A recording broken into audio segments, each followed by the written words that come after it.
now that we don't have too many distractions going on at the moment, I can finally show off the concept that I have for a potential Bendy and the Ink Machine chapter for Dead by Daylight. And the biggest reason that I made this was because Bendy and the Ink Machine is my favorite game of all time, and I would be really happy if Behavior and the Meatly could work together to bring it to the game, because I think it would be dope to run around as Bendy and just slap people. I think it would be funny. So, first things first, we have a map concept. Obviously, the offering would be the Illusion of Living book. Obviously, I just felt like that would be a bit of a no-brainer. It ends up being pretty damn important in the second book, in the second game, I think, in Dark Revival. I have thought of 3 possible locations. Concept 1 would be Animation Alley. You know, the pretty standard place for a map to take place in, with lots of drawing desks and filing cabinets and stuff. And I think a potential main room could be that one meetup area where Joey gives a brief, I guess, summarization on how the episodes, the different films are made and stuff like that. And I think that would be potentially a good place for a main room. They just have to add, like, barrels and stuff for the loops. And then, as you could see on the Larry's map earlier, a lot of, on maps like Larry's and the game and stuff like that, there are special animations that play when the generator for the respective room is finished. You know, for, like, Larry's, the TVs and stuff start powering up, and then for the game, sometimes it causes doors to open. I feel like it would be really cool if the map for the BATIM chapter could have something like this. And if it were to be in Animation Alley, I think the shutters for the exhibits could open up and reveal the props and stuff.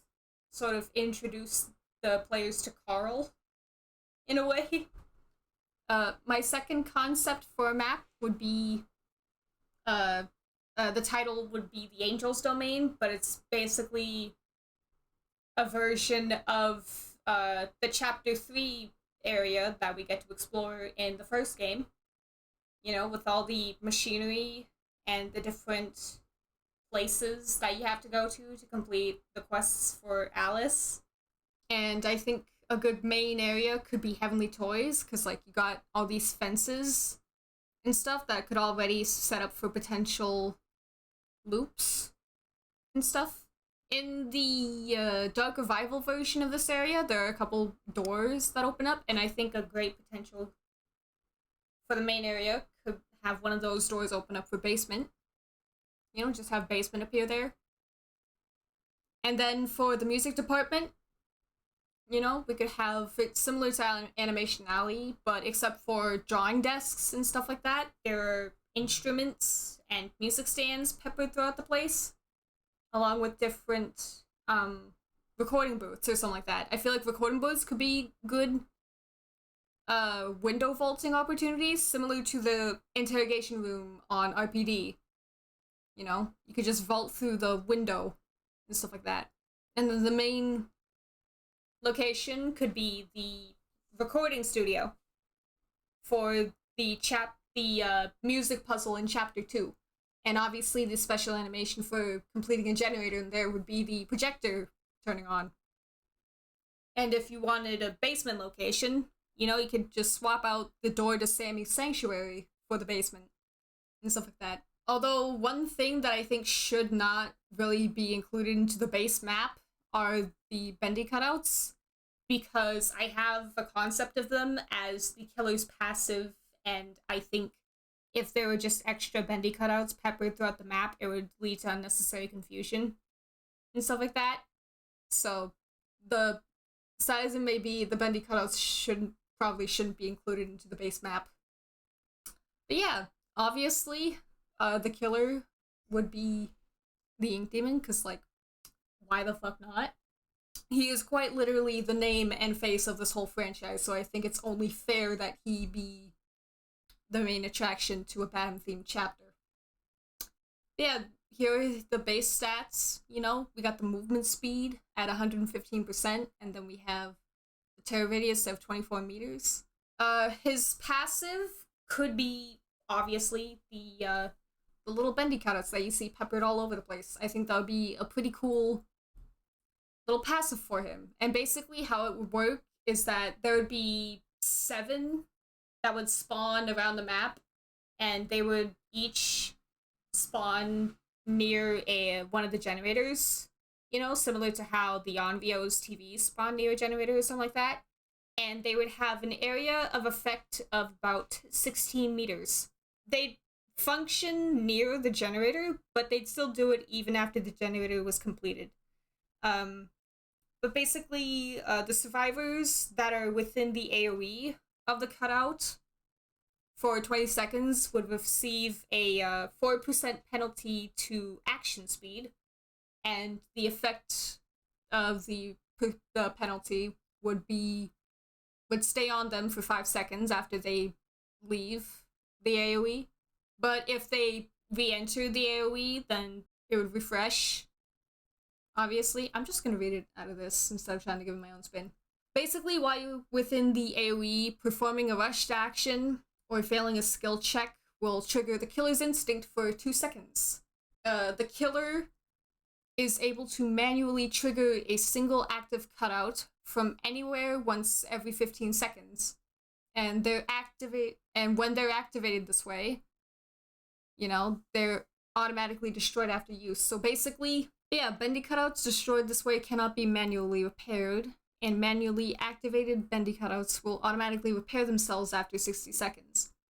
Survivors revealed by bendy cutouts will hear something. I don't know if this is final or not, but they'll get some sort of indicator that, you know, hey, the killer's on you, like he knows you're there, or something like that. I'm thinking we could hear like a voice line or something, or like one of the growling voice lines that you hear at the end of each hunt from Dark Revival. Survivors can sort of counter this passive by dismantling it, and the interaction to dismantle the cutout would take like 8 seconds. One difficult skill check will appear at random during this interaction, and failing to hit the skill check will block the cutout for 10 seconds. And upon failure, the survivor will suffer the oblivious status effect for 20 seconds. But the dismantle action skill checks are not affected by perks, so there might be a bit of comfort in that. Once dismantled, the cutout will be blocked for 30 seconds, and once it's unblocked, the killer may repair the cutout by drawing a circle around the remains via the interaction button, and the repair interaction will take 2 seconds to complete. But if the killer decides to ignore the broken cutout, it will automatically repair itself 70 seconds after it was initially dismantled. To somewhat summarize it, there are cutouts near the generators. They give away your position if you make noise or fail a skill check. You can dismantle them and stuff like that. Or the killer can manually activate them himself from wherever he is. But whichever happens first, the cutout will break. And then after a set of time, you can expect that cutout to come back eventually. The main inspiration for this power was the cutouts from Chapter 2 of the first game, where no matter how many times you broke them, eventually they just keep coming back and stuff like that. And I feel like that would be a pretty cool reference to that. The killer's main power is called the Dark Puddles. This power will have a bar around the icon, and the bar will decrease while the power is in use, and recharge while the power is not in use. You can press the active ability button to trigger the power, and the power's base gauge is gauge? Yeah. I can speak, I promise. The base gauge is 30 charges, and the total duration is 30 seconds within a 2-second charge up time. So if you wanted to start using the power, you'd have to use 2 seconds to do it, obviously. You're not slowed when the power is charging. You can press the active ability button to end the Dark Puddles at any time. And the base recharge rate is 1.25 seconds for 1 gauge charge. And the full recharge time would take about 37.5 seconds. And after using the entire power gauge, the power basically goes on a 20-second lockout cooldown.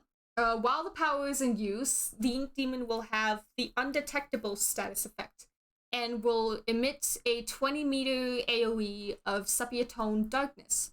And anyone within the AoE will suffer the Blindness status effect, and the blindness will persist for 10 seconds after you have left the AoE.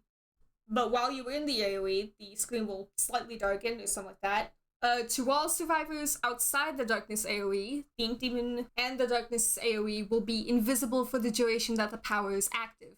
In contrast, the Ink Demon will emit a glowing effect to survivors within the AoE, and they will hear the Ink Demon's breathing.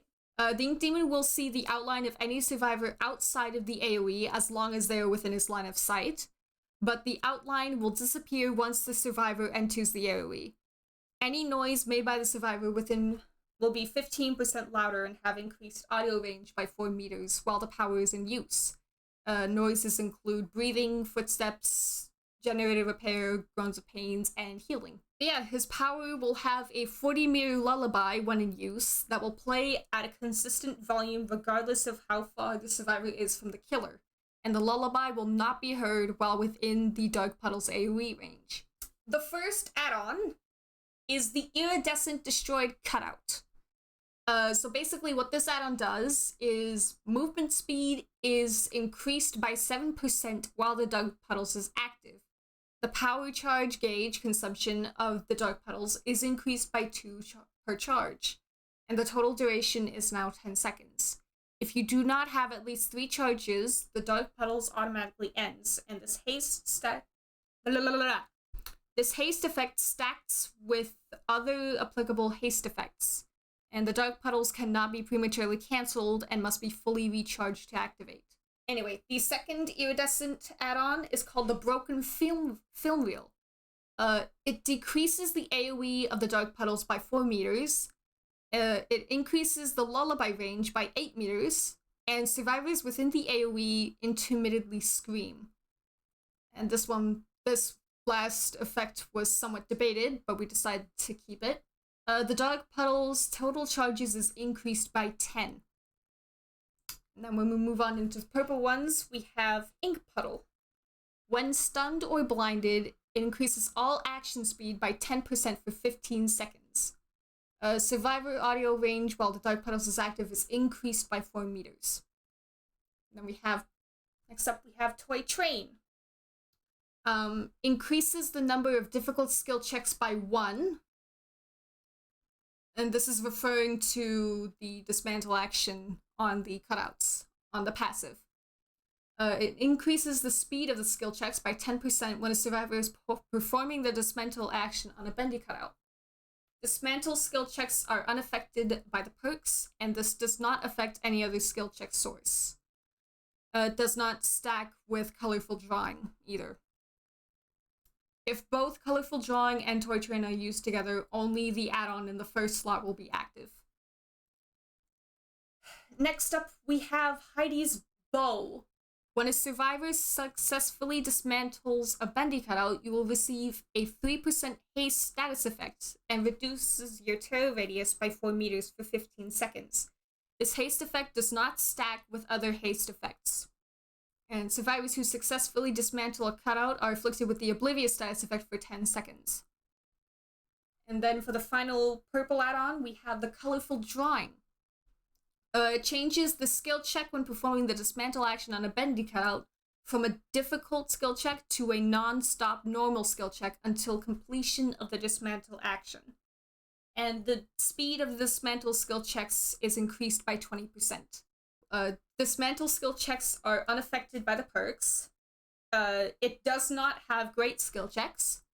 It does not affect any other skill check source, and it does not stack with Toy Train.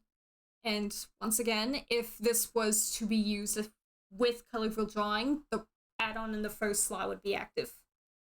So, figuratively, if this were in the game, you would not be able to use colorful drawing with Toy Train. So, I probably wouldn't advise it. I say as if it's actually in the game. I wish. Anyway, moving on to the green add-ons. We have the Stained Shirt. It reduces the recharge time per charge of Dark Puddles by 30%. And we have Used Ride Joints. Increases the dismantle action time on the bendy cutouts by 4 seconds. Next up, we have Cutout Fragment. Survivors revealed by Killer Instinct from bendy cutouts have their aura revealed for 4 seconds. Now we have Audrey's Keyframe. Reduces the time required for survivors within the detection range of a bendy cutout to become afflicted with the action speed penalty by 2 seconds. Increases the action speed penalty of the bendy cutouts by 1%. And for the final green add-on, we have the Broken Halo. Decreases the cooldown time between manually activating a bendy cutout by 5 seconds. Moving on to the yellow add-ons, we have the Illusionary Chain. Decreases the Oblivious status effect when a survivor fails to dismantle a bendy cutout by 10 seconds. Then we have a Broken Signboard. Increases the detection range of the bendy cutouts by 4 meters. For the third yellow add-on, we have the Cartoonish Axe. Increases the bendy cutout block time upon a survivor failing the dismantle action by 4 seconds. And we have the Gent Pipe, which reduces the automatic bendy cutout repair time by 10 seconds. And for the last yellow cutout, we have Ruined Overalls, which increases the AoE of the Dark Puddles by 4 meters. And then finally, we come on to the brown add-ons. First up, we have the Steel Wire, in which survivors affected by cutouts grant 100%, not 100%. They grant 100 bonus blood points for the Devious category. Killer's Instinct triggered by bendy cutouts is reduced by 1 second, and bonus blood points do not go over cap. Next up, we have the Cardboard Mask. Increases the Killer's Instinct triggered by bendy cutouts by 2 seconds. For the third brown add-on, we have the Mascot Costume. Increases the blindness effect after leaving the Dark Puddles AoE by 10 seconds. And for the final add-on, we have Broken Goggles, which reduces the Dark Puddles charge-up time by 1 second. And now, we move on to the perks. Alright, first perk is Paranoia. In the event that your aura should be revealed to a survivor, your aura will remain hidden, you will become undetectable, and your terror radius will be transferred to the survivor for 15 seconds.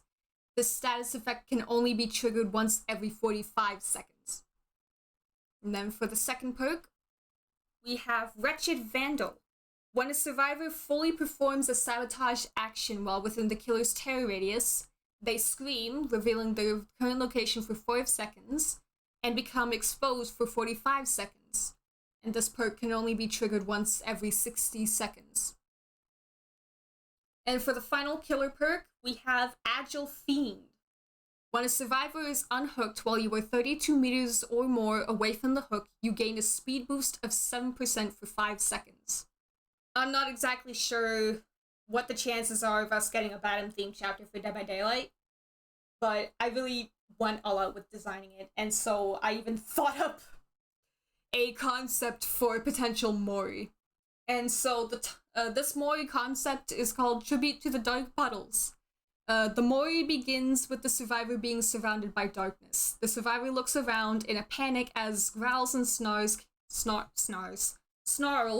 can be heard from all around them. The ink demon appears from the darkness and knocks the survivor to the ground. Puddles of ink begin rising from the floor just beneath the ink demon. The puddle quickly spreads toward the survivor and surrounds them. It begins to crawl up the survivor's body, quickly burying them in an inky figure.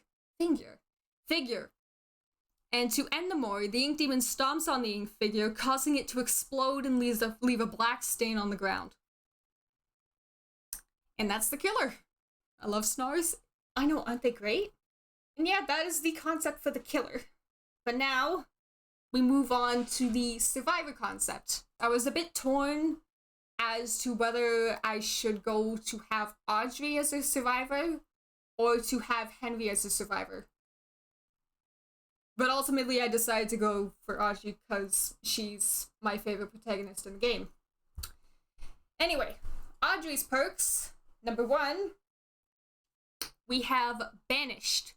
This perk can be activated once per trial, so you basically only have one chance to use this.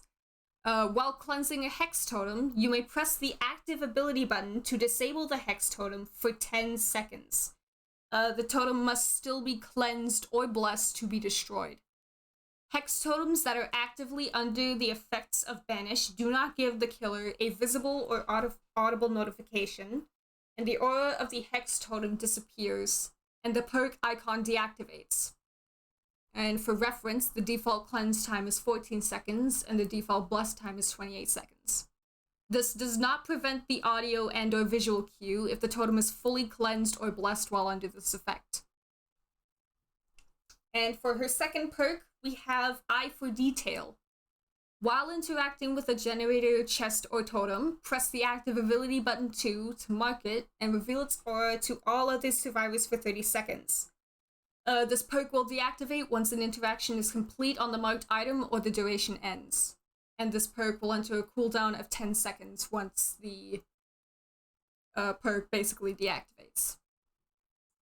And for the final perk, we have Unto Others.